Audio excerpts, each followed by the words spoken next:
Adding a chat widget to your website takes minutes. Getting it to answer correctly takes a few decisions. This video covers what an AI chatbot reads, what it costs, and the 4 things you set up before you turn it on. 3 things up front. 1 snippet of code is all the install takes on most platforms. Your sources decide every answer it gives, so you pick those before you launch. And research from Tidio puts it at 69% of customer chats a bot can finish on its own. Here is the path.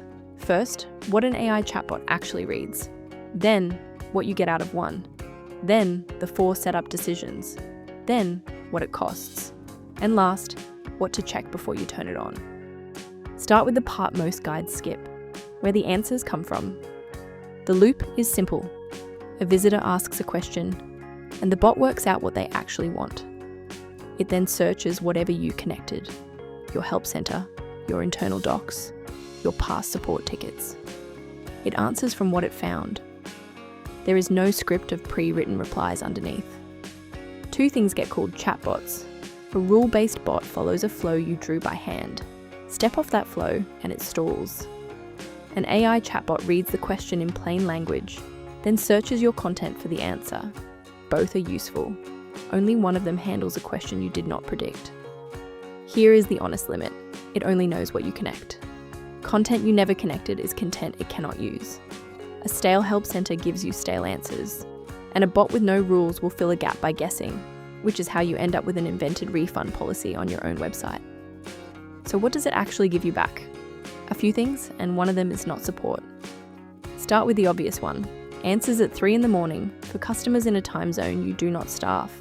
Then fewer repeat questions reaching your team, because the bot takes the ones that you have answered 100 times, and you get a log of what visitors keep asking for, which tells you what to write next. One benefit gets forgotten. A support bot is also a lead form that talks back. It asks the qualifying questions your contact form asks, while the visitor is still reading, and it books the demo inside the chat before they close the tab. That is the same widget doing 2 jobs. Now the setup, 4 decisions, and the install is the easy one. Do these 4 in order.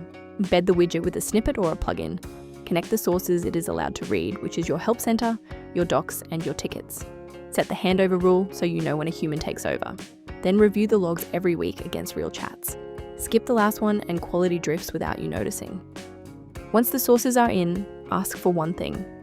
Every answer cites where it came from.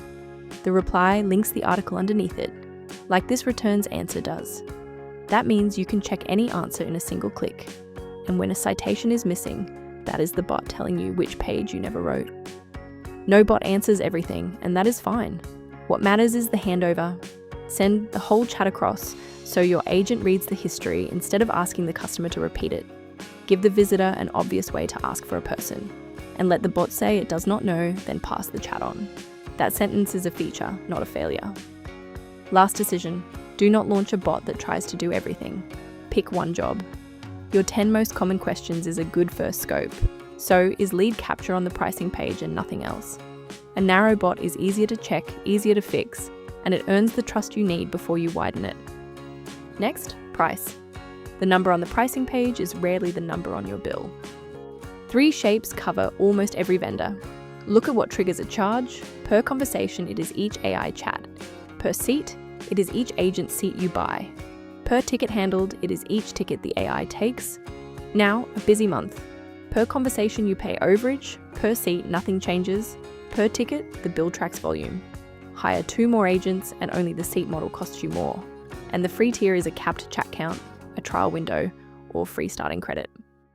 Check the allowance, not the word free. Tidio's free plan gives you 50 Lyro chats, and that is a lifetime allowance rather than a monthly one. BotPress gives you 100 conversations a month with no top-ups. And on chatbot.com, once the monthly allowance is gone, each extra resolution costs 99 cents. At real volume, those numbers decide your bill. One last thing, and it is the step teams skip most often. Most teams launch, then learn. You can do it the other way round. Your past tickets are a ready-made test set because you already know the right answer to each one.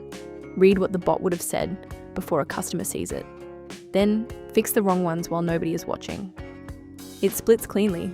Start with an all-in-one if you have no help desk yet, because chat, bot, and inbox arrive in a single sign-up, and your volume is low. Add a layer to what you already have if your team lives in a help desk, if the answers are spread across wikis and docs, and if a migration would cost you months you do not have. 3 things to take away. Sources first, because the bot can only answer from what you connect. Handover second, with the full chat history, planned before you launch and not after. And a dry run on old tickets, so your first test is not a paying customer. If that is the shape you want, eesel AI is built for it. It reads more than 100 sources, including your help desk, your help center, and your past tickets, so answers come from what you already wrote. Simulation replays thousands of those tickets first, so you read the answers before a customer does.